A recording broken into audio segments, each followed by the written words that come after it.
저는 박영호라고 합니다. 올해 68살이 되었습니다. 제 인생이 이렇게 될 줄은 정말 몰랐습니다. 28년 동안 한 회사에서 회계팀장으로 일하다 은퇴한 후 지금은 집 근처 편의점에서 밤 10시부터 아침 6시까지 야간 알바를 하고 있습니다. 제가 어떻게 이런 상황에 처하게 되었는지 제 이야기를 들려드리겠습니다. 저는 자동차 부품을 만드는 중소기업에서 회계팀장으로 일했습니다. 직원이 80명 정도 되는 회사였지만 안정적이었고 사람들도 좋았습니다. 제가 입사했을 때는 신입사원이었습니다. 당시 29살이었던 저는 회계학과를 졸업하고 첫 직장으로 이 회사를 선택했습니다. 큰 회사는 아니었지만 안정적인 중소기업이라 미래가 보장될 것 같았습니다. 처음에는 단순한 격리 업무를 맡았습니다. 영수증 정리, 기본적인 장부 관리 같은 일들이었죠. 하지만 저는 꼼꼼하고 정확한 성격 덕분에 상사들의 신임을 얻었고 입사한 지 5년 만에 회계팀 과장으로 승진했습니다. 그때부터 세금 신고, 재무제표 작성, 급여 관리 등 더 중요한 업무를 맡게 되었습니다. 영호 씨, 자네는 숫자의 달인이야. 우리 회사의 보물이라고. 사장님이 종종 저를 이렇게 불렀습니다. 그 말을 들을 때마다 가슴이 뿌듯했습니다. 제가 맡은 세금 신고에서는 단 한 번도 문제가 발생한 적이 없었습니다. 직원들 급여도 정확하게 제 시간에 입금되도록 관리했고요. 회사의 재무 상태를 누구보다 잘 알고 있었기에 경영진의 신임도 두터웠습니다. 45살이 되었을 때 저는 회계팀장으로 승진했습니다. 이제 팀원 3명을 이끄는 중간 관리자가 된 것입니다. 저는 제 일에 자부심이 컸습니다. 회사의 모든 돈의 흐름을 제가 관리했으니까요. 결산 시즌이 되면 밤을 새우기도 했지만 그런 노력이 회사에 도움이 된다는 생각에 힘들지 않았습니다. 하지만 회계팀장으로서의 자부심과는 달리 급여는 그리 높지 않았습니다. 대기업 회계사들이 600만 원에서 700만 원을 받을 때 저는 430만 원을 받았습니다.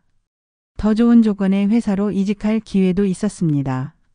한 번은 거래처 회사에서 연봉을 1,000만 원 더 올려주겠다며 스카우트 제안을 해왔습니다. 하지만 저는 안정성을 선택했습니다. 이직을 고민한 적도 있었지만 회사가 안정적이었고 사람들이 좋았어요. 그리고 나이 50이 넘으면 이직이 쉽지 않잖아요. 그래서 정년까지 한 회사에서 일하기로 했죠. 사실 저희 부모님 세대는 한 직장에서 평생 일하는 것이 미덕이라고 가르쳤습니다. 저도 그런 가치관을 물려받았기에 한 회사에서 정년까지 일하는 것을 목표로 삼았습니다. 그리고 그 목표를 이루었습니다. 28년을 한 회사에서 근무하고 65살에 정년퇴직을 했습니다. 퇴직을 1년 앞두고 저는 노후 계획을 세웠습니다. 퇴직금 1억 2천만 원과 국민연금 그리고 3천만 원의 예금이면 충분하다고 생각했습니다. 저는 엑셀시트에 노후 자금 계획을 꼼꼼히 작성했습니다. 회계사 출신이니까 재무 계획에는 자신이 있었습니다. 퇴직금 1억 2천만 원을 정기예금에 넣고 국민연금 120만 원의 이자, 수입까지 합치면 월 150만 원 정도의 수입이 생길 거라 계산했죠. 아내와 둘이 살기에 충분하다고 생각했어요. 또한 저는 퇴직 후에는 평소 즐겨하던 바둑 동호회 활동과 등산을 더 자주 하고 아내와 함께 국내 여행을 다니며 여유로운 노후를 보낼 계획이었습니다.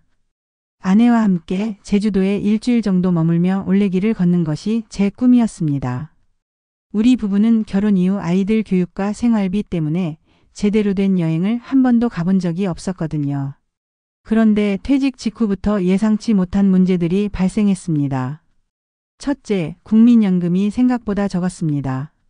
예상했던 120만 원이 아닌 98만 원이었습니다. 국민연금공단에 문의해보니 제가 가입한 기간과 납부한 금액에 따라 계산된 금액이라고 했습니다. 생각해보니 제가 20대 후반에 직장 생활을 시작했고 당시에는 국민연금 제도가 지금처럼 확립되지 않았던 시기였습니다. 둘째, 퇴직금 1억 2천만 원 중 4천만 원을 아들의 전세 보증금으로 지원해야 했습니다. 아들은 42살로 결혼한 지 3년 되었는데 전세 계약이 만료되어 새로운 집으로 이사를 해야 했습니다. 전세 가격이 너무 올라서 추가 자금이 필요했던 것입니다. 아들이 부탁하지 않았지만 아버지로서 도움을 주지 않을 수 없었습니다. 아들이 전화해서 아버지, 전세금이 2천만 원 올랐어요. 어떻게 해야 할지 모르겠어요 라고 했을 때 제가 먼저 도와주겠다고 했어요. 자식이 어려운데 부모가 돈이 있으면 당연히 도와야죠. 셋째, 아내가 갑작스럽게 당뇨 진단을 받아 매월 약값과 검진비로 30만 원가량이 추가로 들었습니다. 아내는 63으로 평생 건강했는데 제가 퇴직한 직후 건강검진에서 당뇨가 발견된 것입니다. 의사는 스트레스성 당뇨일 수도 있다고 했습니다.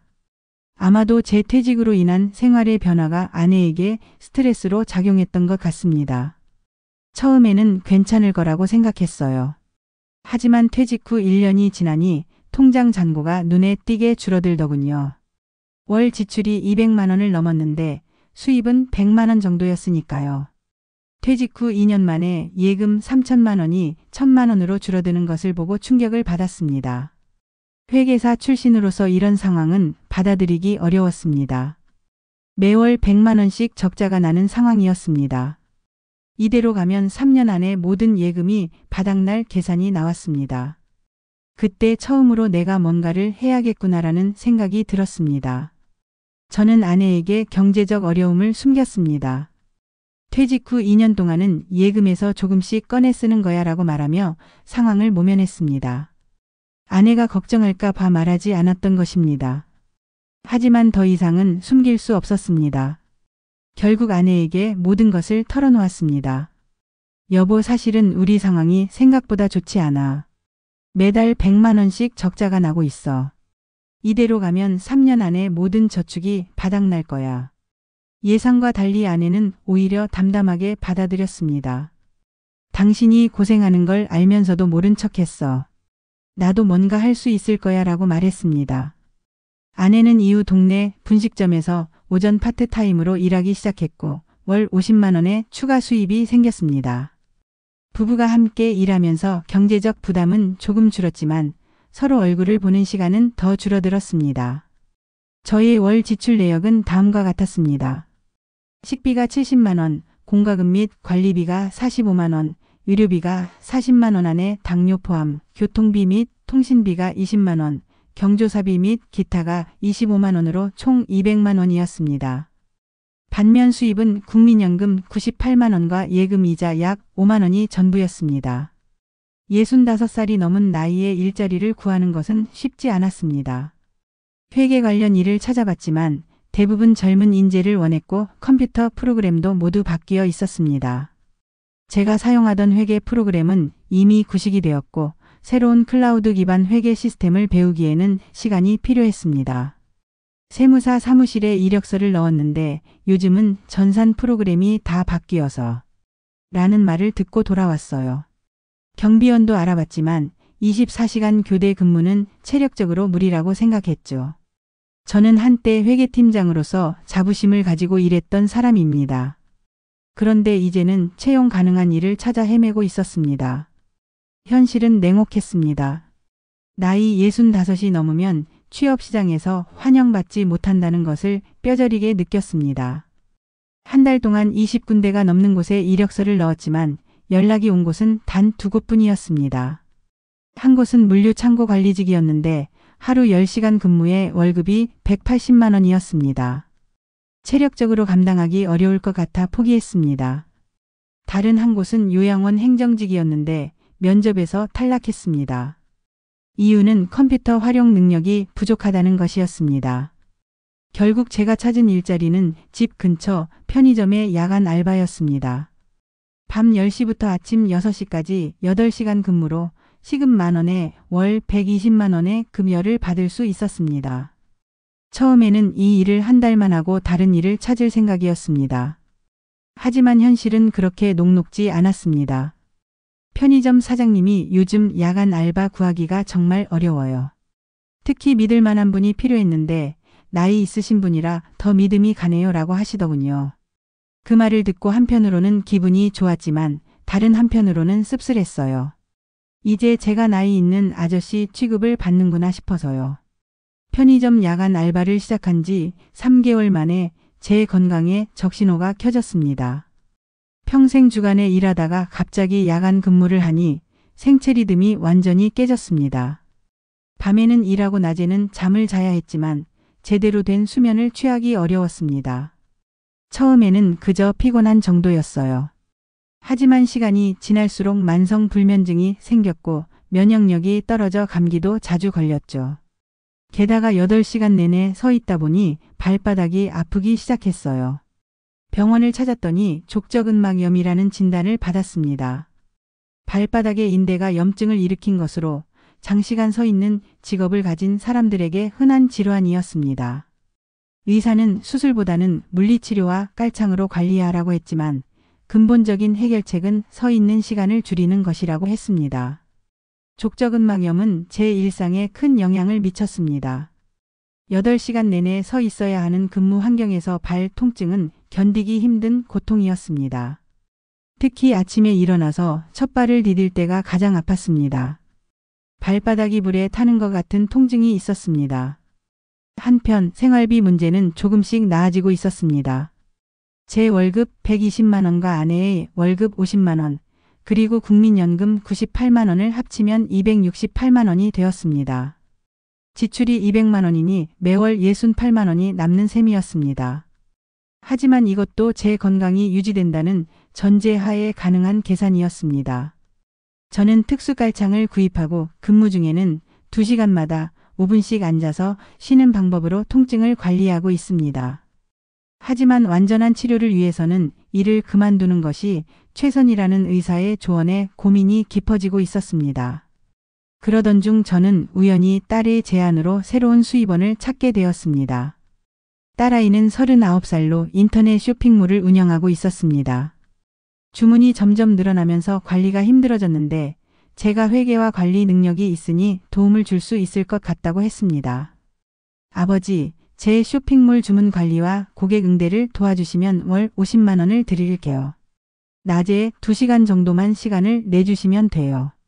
저는 딸의 제안을 받아들였습니다. 낮 시간에 2시간 정도 딸의 온라인 쇼핑몰 관리를 돕기 시작했습니다. 회계사 출신답게 꼼꼼하게 주문과 재고를 관리했고 덕분에 딸의 사업도 더 체계적으로 운영될 수 있었습니다. 이렇게 해서 저의 총 수입은 월 318만 원, 편의점 120만 원, 딸의 쇼핑몰 50만 원, 아내의 수입 50만 원, 연금 98만 원이 되었습니다. 지출이 200만 원이니 매월 118만 원을 저축할 수 있게 되었습니다. 이렇게 되면 예금도 조금씩 늘릴 수 있을 것 같았습니다. 하지만 여전히 가장 큰 문제는 제 건강이었습니다. 족저근막염은 점점 심해지고 있었고 불면증도 계속되었습니다. 야간 근무를 계속하는 것이 건강에 좋지 않다는 것을 알면서도 생활비 때문에 일을 그만둘 수 없는 상황이었습니다. 제 하루는 오후 4시에 시작됩니다. 잠에서 깨어 간단히 식사를 하고 밤 근무를 위해 준비합니다. 밤 10시부터 아침 6시까지 편의점에서 일하고 아침 7시쯤 집에 돌아와 아내가 준비한 아침을 먹은 후 오후 2시까지 잠을 잡니다. 그리고 일어나서 딸의 쇼핑몰 관리를 돕습니다. 28년 동안 회계팀에서 일할 때는 항상 정장을 입고 서류 가방을 들고 다녔는데 이제는 편의점 유니폼을 입고 도시락을 싸가지고 출근합니다. 가끔 예전 회사 동료들이 편의점에 들르면 민망해서 고개를 숙이게 돼요. 특히 힘든 것은 야간 근무 중 찾아오는 졸음과의 싸움입니다. 새벽 2시부터 4시 사이에는 손님이 거의 없어 졸음이 쏟아지지만 잠시라도 눈을 붙이면 안 되는 상황입니다. 한 번은 너무 졸려서 잠깐 의자에 앉아 눈을 감았는데 손님이 들어오는 소리에 깜짝 놀라 일어났어요. 다행히 도둑이 아니라 택배기사였지만 그 이후로는 절대 졸지 않으려고 노력하고 있어요. 편의점 야간 알바를 시작하면서 제 사회적 관계도 크게 변했습니다. 바둑 동호회와 등산 모임에 더 이상 참여할 수 없게 되었고 친구들과의 만남도 줄었습니다. 주말에도 야간 근무가 있어서 일정을 맞추기가 어려웠습니다. 친구들이 등산 가자고 해도 나는 밤에 일해서 낮에는 자야 해라고 말하면 어색해졌습니다. 점점 연락이 끊어지는 친구들이 많아졌습니다. 반면 새로운 인연도 생겼습니다. 편의점에 자주 오는 대학생들, 택시기사들, 그리고 다른 야간 근무자들과 짧지만 의미 있는 대화를 나누게 되었습니다. 특히 근처 대학병원 응급실 간호사 한 분과는 종종 이야기를 나누게 되었습니다. 그분도 야간 근무를 하다 보니 서로의 고충을 이해할 수 있었습니다. 간호사 선생님이 아저씨, 저도 야간 근무 3년 하니까 건강이 많이 안 좋아졌어요. 너무 무리하지 마세요라고 충고해 주셨어요. 그 말을 듣고 정말 일을 그만둬야 하나 고민이 더 깊어졌죠. 또 다른 고민은 아파트 처분 여부입니다. 서울 외곽의 32평 아파트 시세 5억 원을 팔고 더 작은 집으로 이사하면 2억에서 3억 원의 여유 자금이 생길 수 있습니다. 이 돈을 안전한 금융상품에 투자하면 월 100만 원 정도의 추가 수입이 가능합니다. 아내와 많이 상의했지만 쉽게 결정을 내리지 못하고 있어요. 이 집에서 30년 넘게 살았고 아이들도 여기서 자랐으니까요. 게다가 나이 들어 새로운 환경에 적응하는 것도 쉽지 않을 것 같고 집을 팔면 경제적으로는 여유가 생기지만 정서적인 안정감을 잃게 될까 봐 망설이고 있습니다. 그리고 만약 건강이 더 나빠져서 큰 병원 치료가 필요하게 되면 지금 살고 있는 곳이 대형 병원과 가까워서 편리하다는 장점도 있습니다. 최근 저는 새로운 가능성을 발견했습니다. 딸의 쇼핑몰 관리를 돕다가 온라인 비즈니스에 관심을 갖게 된 것입니다. 특히 재회계 전문성을 살려 소상공인들을 위한 온라인 세무 상담 서비스를 시작해 보려는 계획을 세우고 있습니다. 요즘 유튜브로 영상 편집하는 법을 배우고 있어요. 초보 사업자들을 위한 세금 관련 콘텐츠를 만들어 보려고요. 28년 동안 쌓은 회계 지식이 누군가에게 도움이 될 수 있다면 좋겠어요. 저는 편의점 일을 계속하면서도 틈틈이 온라인 콘텐츠를 준비하고 있습니다. 아직 수익은 없지만 앞으로의 가능성에 기대를 걸고 있습니다. 만약 온라인 사업이 어느 정도 궤도에 오르면 편의점 야간 알바를 그만두고 건강도 회복할 수 있을 것입니다. 현재 제가 가장 고민하는 것은 건강 문제입니다. 야간 근무로 인한 불면증과 족저근막염이 점점 심해지고 있지만 일을 그만두면 생활비가 부족해집니다. 의사는 적어도 3개월은 발을 쉬게 해야 한다고 하는데 그럴 여유가 없습니다. 지금 모든 수입원을 합쳐도 겨우 생활이 가능한 상황인데 편의점 일을 그만두면 다시 적자 상태가 됩니다. 족저근막염은 날이 갈수록 심해졌습니다. 아침에 첫 발을 디딜 때면 칼로 찌르는 듯한 통증이 발바닥을 관통했습니다. 특히 편의점에서 8시간 내내 서 있은 후에는 더욱 고통스러웠습니다. 물리치료를 받으러 병원에 갈 때마다 의사 선생님은 같은 말씀을 하셨습니다. 박 선생님, 이렇게 계속 서서 일하시면 완치가 어렵습니다. 최소한 3개월은 쉬셔야 해요. 하지만 저에게 3개월의 휴식은 사치였습니다. 편의점 알바를 그만두면 월 120만 원의 수입이 사라집니다. 그렇게 되면 다시 적자 상태로 돌아가게 됩니다. 게다가 일을 그만두면 다시 구하기도 쉽지 않을 것입니다. 68살 노인을 기꺼이 고용해주는 곳이 많지 않으니까요. 어느 날 밤 편의점에서 일하던 중 갑자기 발바닥에 극심한 통증이 찾아왔습니다. 마치 뜨거운 바늘로 발바닥을 찌르는 듯한 고통이었습니다. 저는 참을 수 없는 통증에 의자에 주저앉고 말았습니다. 다행히 그때 손님이 없었지만 이대로는 안 되겠다는 생각이 들었습니다. 그날 밤 너무 고통스러워서 아내에게 전화했어요. 여보, 나 일을 계속할 수 있을지 모르겠어. 발이 너무 아파. 아내는 걱정스러운 목소리로 그럼 그만두세요. 어떻게든 살아갈 방법을 찾을 거예요 라고 했죠. 아내의 말에 용기를 얻어 편의점 사장님께 사정을 말씀드렸습니다. 제 상황을 이해해 주신 사장님은 다행히 주말 이틀만 일하는 방안을 제안해 주셨습니다. 평일에는 다른 아르바이트생을 구하고 저는 금요일과 토요일 밤만 일하는 것이었습니다. 이렇게 되면 월급은 40만 원으로 줄어들지만 발을 쉴 시간이 생기고 완전히 일자리를 잃지는 않게 되었습니다. 그러나 월 40만 원의 감소는 저희 가게에 큰 타격이었습니다. 이대로는 다시 적자 상태로 돌아갈 것이 뻔했습니다. 그때 딸이 구원의 손길을 내밀었습니다. 아버지, 제 쇼핑몰 일을 지금보다 더 많이 도와주실 수 있으세요? 주문량이 늘어서 혼자 감당하기 어려워요. 하루 4시간씩 도와주시면 월급을 100만 원으로 올려드릴게요.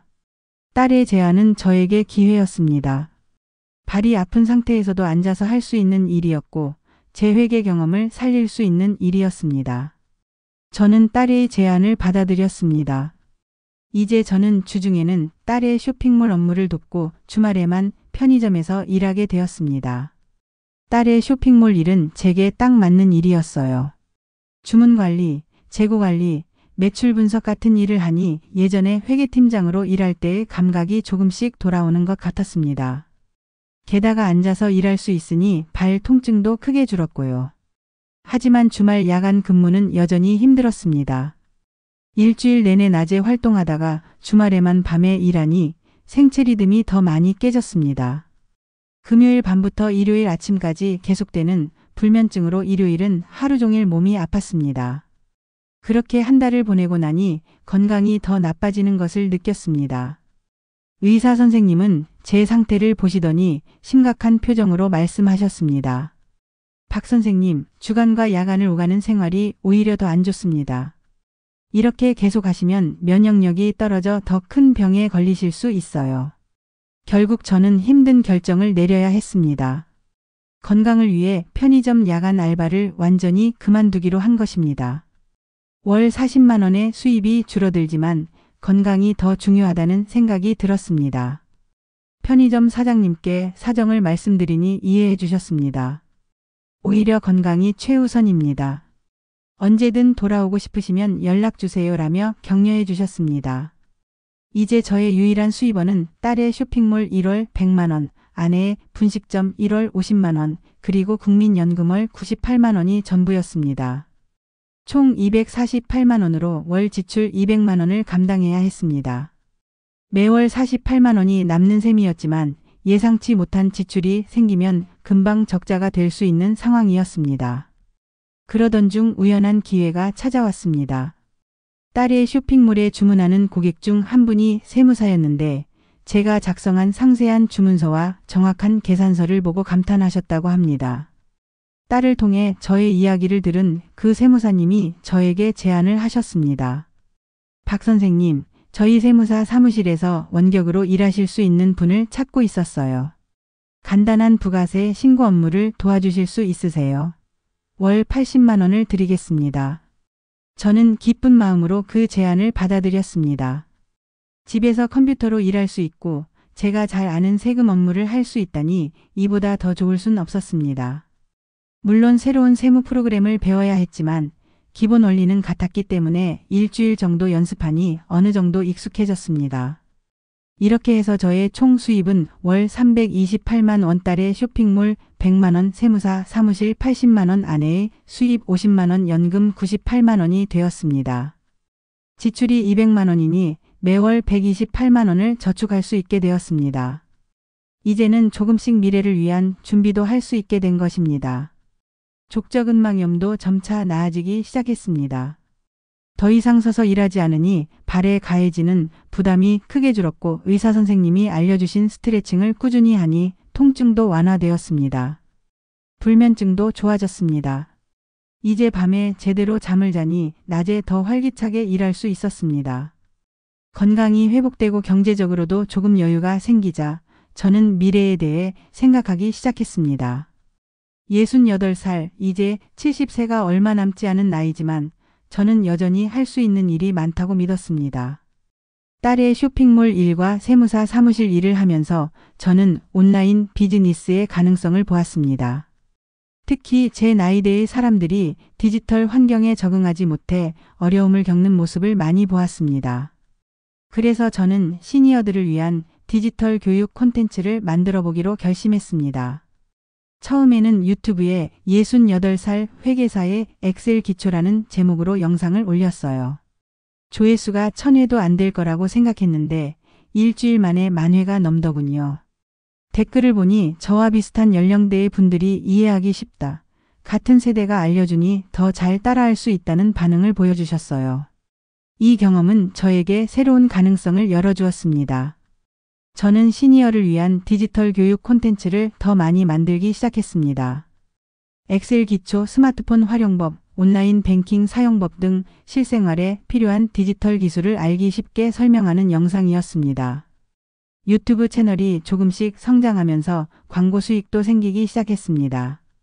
처음에는 월 5만 원 정도였지만 3개월 후에는 월 20만 원까지 늘어났습니다. 금액은 크지 않았지만 제가 좋아하는 일을 하면서 수익을 올릴 수 있다는 사실이 저를 행복하게 했습니다. 그러던 중 지역 노인복지관에서 연락이 왔습니다. 제 유튜브 영상을 본 담당자가 시니어 디지털 교육 강사로 일해볼 의향이 있는지 물어보셨습니다. 주 이틀 하루 3시간씩 시니어들에게 디지털 기기 활용법을 가르치는 일이었습니다. 월급은 60만 원이었습니다. 처음에는 걱정이 많았어요. 내가 과연 강의를 할 수 있을까? 다른 노인분들 앞에서 선생님 역할을 할 수 있을까? 하는 의구심이 들었죠. 하지만 용기를 내어 도전해보기로 했습니다. 첫 강의 날 저는 무척 긴장했습니다. 하지만 수강생들을 만나보니 저보다 더 나이 드신 분들도 계셨고 모두들 배우고자 하는 열정이 넘쳤습니다. 저는 제가 알고 있는 지식을 최대한 쉽게 설명하려고 노력했습니다. 특히 젊은 강사들이 빠르게 넘어가는 부분을 천천히 설명하고 여러 번 반복해서 보여주었습니다. 첫 수업이 끝나고 75세 할머니 한 분이 다가오셔서 선생님, 오늘 처음으로 손자에게 카카오톡을 보냈어요. 정말 감사합니다 라고 말씀해 주셨어요. 그 순간 제가 정말 가치 있는 일을 하고 있다는 생각이 들었습니다. 이렇게 저는 68살에 새로운 직업을 갖게 되었습니다. 딸의 쇼핑몰 관리, 세무사 사무실 원격 근무, 유튜브 채널 운영, 그리고 노인복지관 강사까지.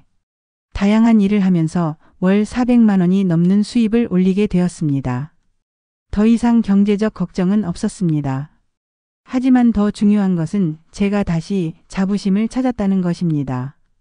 편의점 야간 알바를 할 때는 자존감이 많이 떨어졌습니다. 회계팀장에서 편의점 알바로 전락했다는 생각이 저를 우울하게 만들었습니다.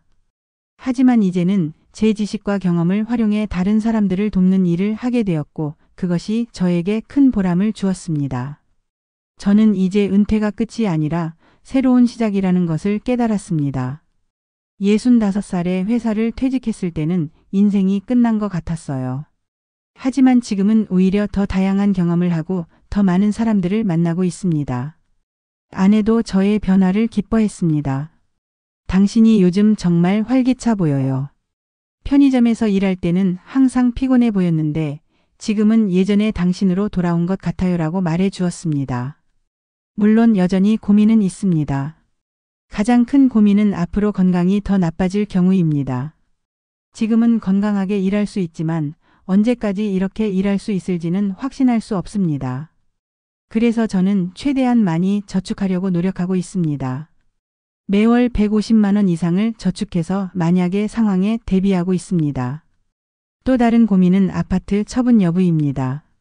서울 외곽의 32평 아파트 시세 5억 원을 팔고 더 작은 집으로 이사하면 2억에서 3억 원의 여유 자금이 생길 수 있습니다. 이 돈을 안전한 금융상품에 투자하면 추가 수입이 생길 것입니다. 하지만 아내와 상의한 결과 지금은 이사하지 않기로 결정했습니다. 현재 살고 있는 집이 딸과 아들 집과 가깝고 병원과 복지시설도 근처에 있어 노후에 편리하기 때문입니다. 게다가 30년 넘게 살아온 동네를 떠나는 것은 정서적으로도 쉽지 않은 결정입니다. 우리는 지금 집에서 계속 살기로 했어요. 대신 나중에 거동이 불편해지면 1층으로 옮기거나 엘리베이터가 있는 아파트로 이사할 계획입니다. 그때가 되면 아마 자연스럽게 작은 집으로 옮기게 될 테니까요. 저는 이제 미래를 더 긍정적으로 바라보고 있습니다. 예전에는 노후가 두렵고 불안했지만 지금은 할 수 있는 일이 많다는 것을 알게 되었습니다. 특히 디지털 시대에는 나이가 많더라도 온라인을 통해 지식을 나누고 수입을 올릴 수 있다는 것을 깨달았습니다. 제가 28년 동안 회계사로 일하면서 쌓은 경험이 헛되지 않았다는 것이 정말 기쁩니다. 그 지식을 바탕으로 새로운 일을 찾을 수 있었으니까요. 저는 이제 모든 시니어분들에게 말하고 싶습니다. 당신의 경험과 지식은 여전히 가치가 있습니다. 포기하지 마세요. 저는 앞으로도 계속해서 시니어들을 위한 디지털 교육 콘텐츠를 만들고 복지관에서 강의를 할 계획입니다.